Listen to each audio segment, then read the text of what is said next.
প্রিয় দর্শক বন্ধুগণ, এই মুহূর্তের আপনারা দেখছেন সবুজবঙ্গ নিউজ।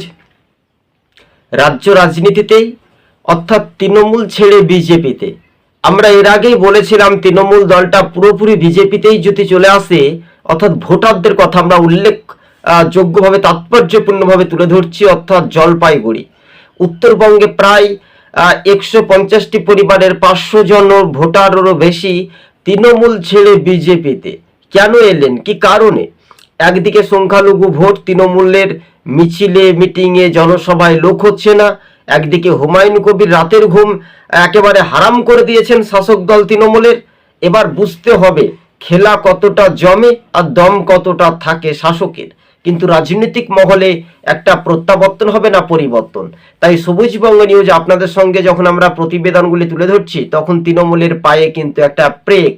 তাই আজকের সমীক্ষা বা সমীকরণ এটাই বলছে, জলপাইগুড়িতে ফের কিন্তু গেরুয়া ঝড়ের শক্তি মজবুত হলো, এমনটাই মনে করছেন